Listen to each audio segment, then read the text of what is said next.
Elizabeth Arden's most fundamental belief was that beauty should not be a veneer of makeup, but an intelligent cooperation between nature and science to develop a woman's natural assets. Facials, among other treatments, were the core of her huge business. Over 65% of it was based on treatments rather than cosmetics, which to her were always the icing on the beauty cake.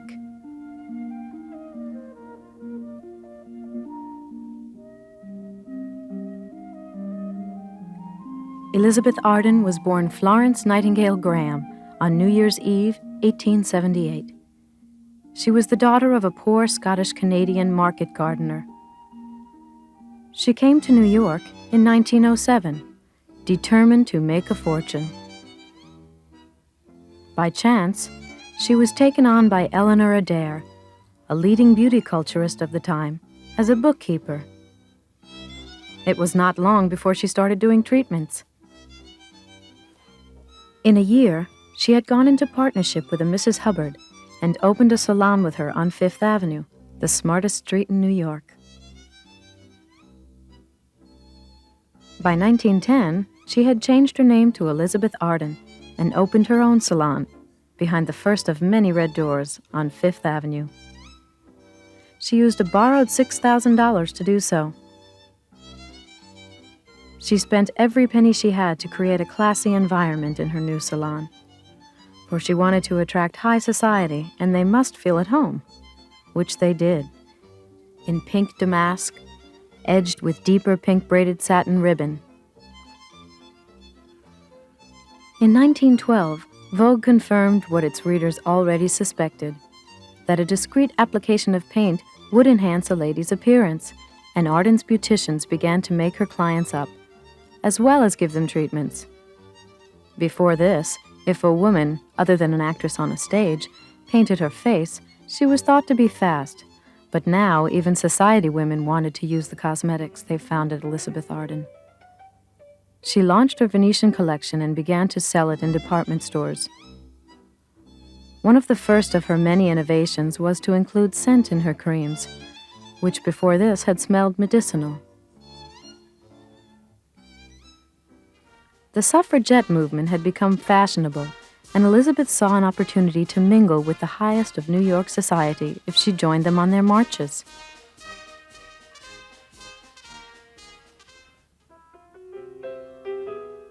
In July 1914, Elizabeth decided she must go abroad to look for new ideas for her salon.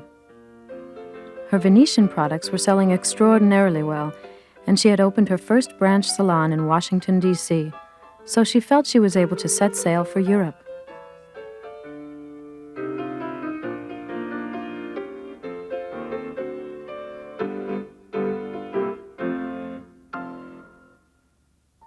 Her destination was Paris, at that time the home of the most advanced beauty salons in the world. Paris might have been preparing itself for war, but the high life of the Belle Epoque meant a brisk beauty business. Alone, knowing no one, speaking no French, Elizabeth spent her time going to as many beauty salons as possible, sometimes as many as 4 in a day. In each beauty salon she visited, she underwent every treatment: electrolysis, electric massage, ultraviolet tanning.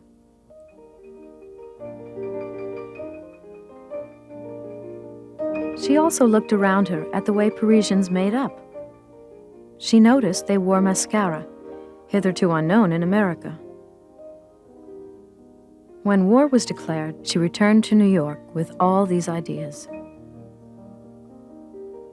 The 20s was a time of huge growth for Elizabeth Arden, and she was well on her way to becoming the quality cosmetic queen. She was joined in her business by her husband, a shadowy figure called Tom Lewis, who was a clever businessman. He looked after the wholesaling of Arden products, and Elizabeth concentrated on the salons and new developments. She was a despotic woman, struggling to create a business. Eventually, the business won, and she and Tom Lewis divorced. There was only room for one boss, Elizabeth Arden. The ideas she had found in Europe before the war had a ready audience among the flappers, newly liberated children of the Jazz Age. They were modern and they loved Arden's modern ideas.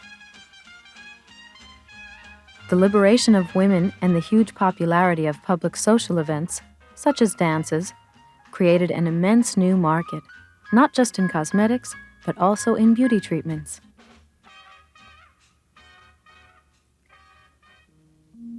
To understand Elizabeth Arden, it is necessary to appreciate that she was not one, but two quite distinct personalities. Elizabeth Arden, the beauty queen, with the imperious manner and the destructive, almost hysterical temper, was an invention overlaid on to Florence Nightingale Graham, the poor, frightened little girl from a backwoods cabin who could get her own way by being demure and infantile.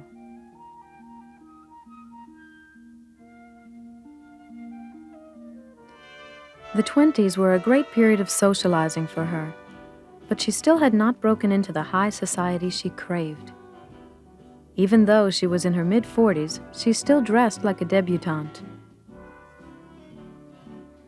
She was, underneath, a tough businesswoman and dealt with magnates like Gordon Selfridge on equal terms. In the late 20s, she moved into a much larger, smarter salon on Fifth Avenue at number 691. She spent the enormous sum of $95,000 to acquire it.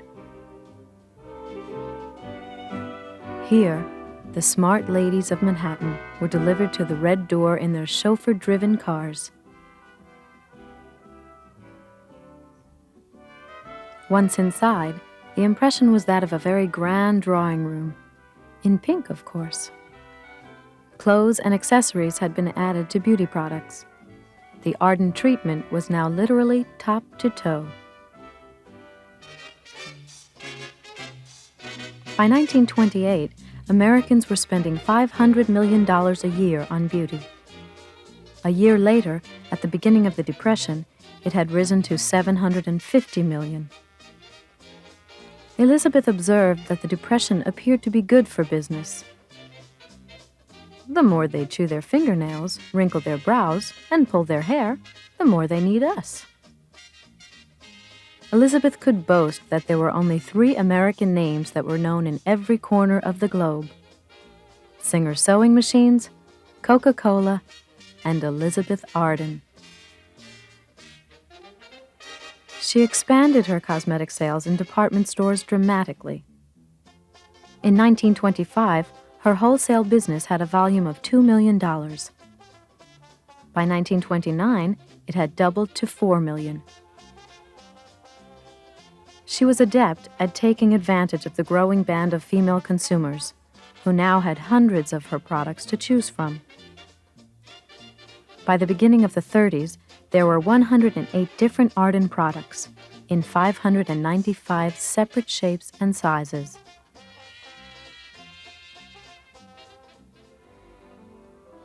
Elizabeth Arden's advertising became legendary for its effectiveness. She explained her entire approach to promotion once when she said, "It is my firm belief that the chief essential in selling beauty, as in selling anything else, is the repetition of certain essentials. Repetition makes reputation, and reputation makes customers." "Get your facts right," she told her employees. "Keep it short, keep it sweet, and keep it to the point. You can write a book about what you don't know, but you've really got to know your subject to put it in one sentence." Elizabeth's hard work and relentless socializing eventually took their toll. In the late 20s, an old hip injury put her in bed for 6 months. She was told she must be operated on. Then she read an article about yoga and felt she must try it. "When I saw those dear little men standing on each other's stomachs, I knew I'd come to the right place," she said. She took up yoga and recovered.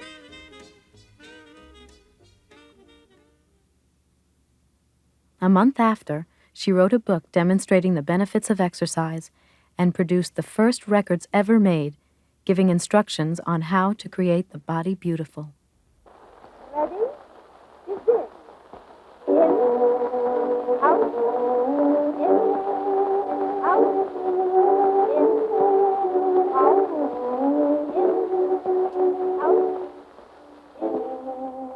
A year later, she opened the first exercise room ever to be part of a beauty salon.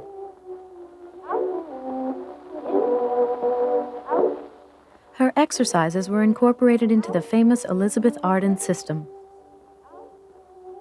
Before Elizabeth Arden, beauty had largely been concerned with the neck up. She was the first to popularize the holistic view of beauty, a step towards the total treatment concept. It was the forerunner of aerobics.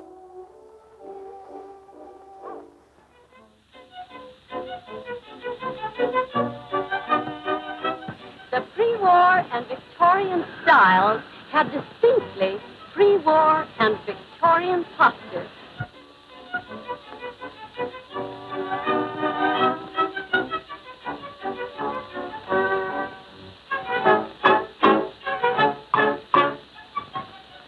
Unfortunately, many women today still have these same old-fashioned postures.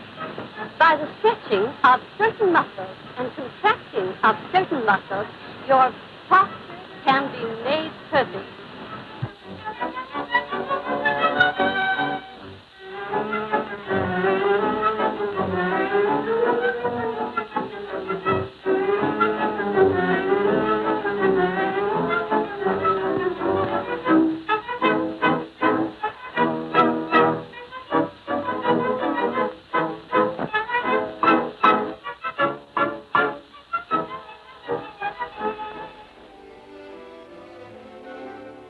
To Elizabeth, beauty was fascinating in all its aspects. She commissioned this mural for the salon to show beauty treatments in every culture and throughout history. Ancient Egypt,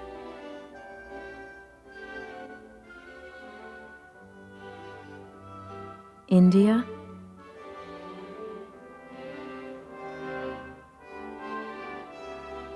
Japan, 18th century France. A history of beauty meant to inspire her customers to spend more in the present. Augustus John painted her, and she did not like it. But she realized very early on the importance of the real person, the real glamour behind the name on the pot.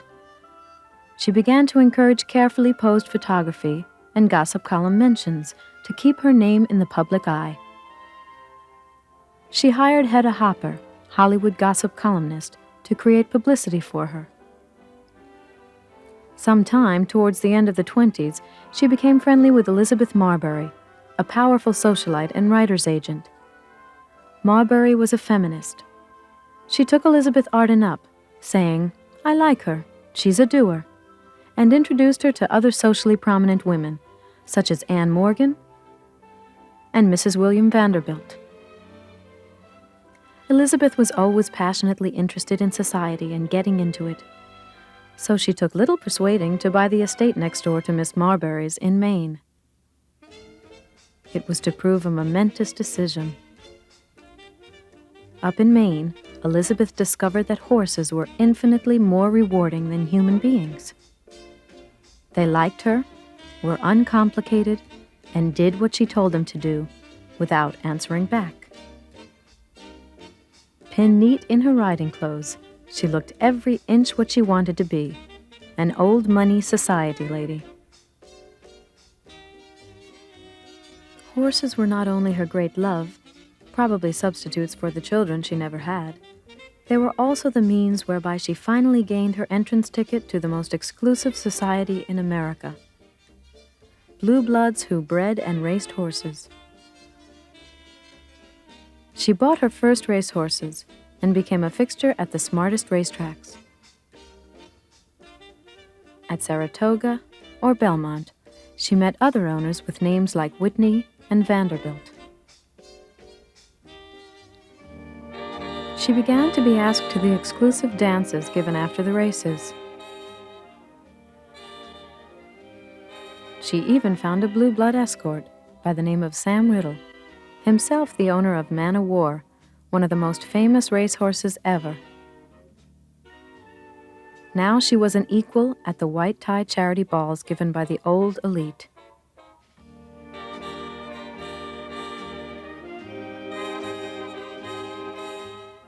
Someone once said, "She has a servant's respect for her betters, and if her betters raced and danced, then that is what she would do too."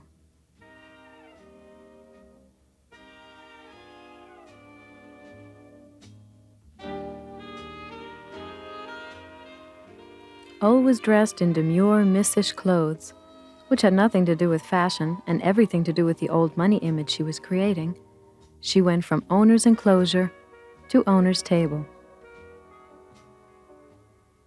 Trainers came and went, victims of her temper. But her horses began winning, and she liked that. The prize money was not much at first, but her beauty creams paid for the horses.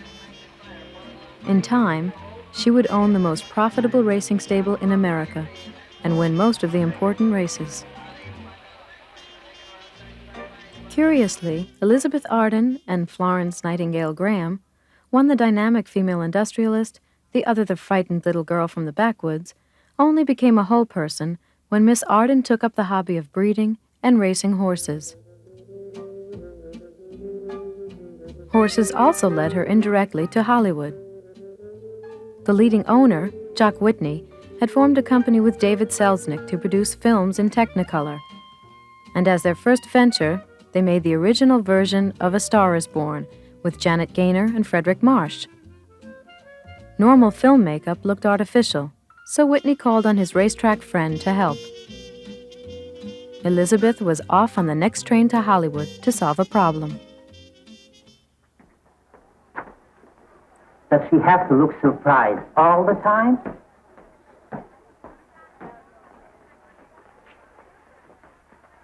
Anyway, it's just a rough sketch. Pretty small mouth, eh? Oh, well.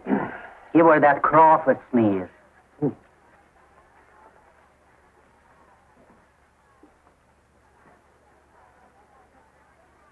This will give her that deepish yeah.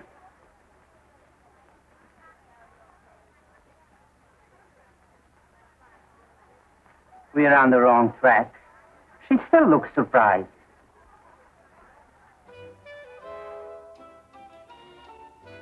She started a firm called Stage and Screen to manufacture these new cosmetics, but it didn't make money, and she soon closed it down.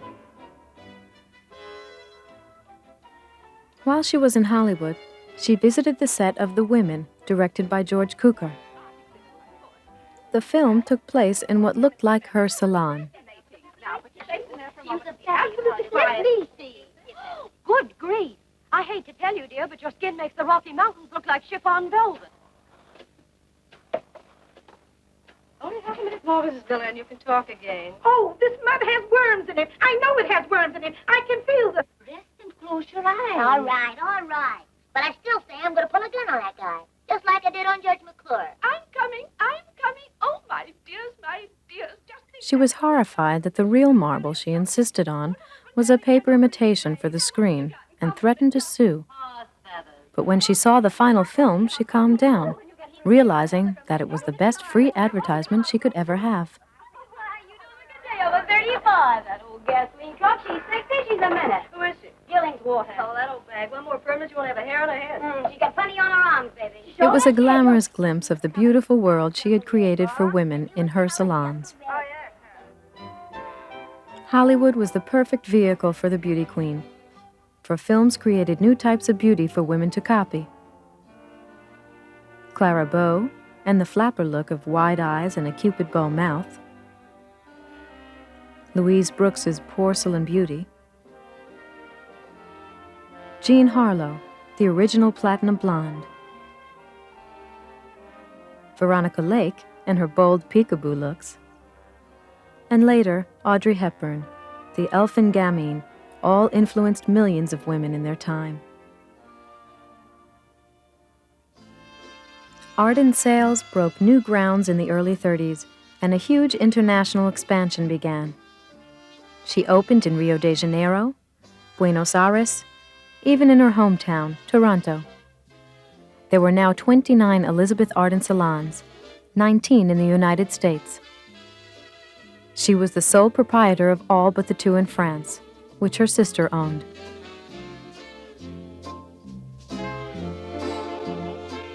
She began to travel a great deal, usually accompanied by one of her employees, whose trip was a reward for good results. Travel was glamorous, but also necessary to hold her empire together and keep it on a tight rein.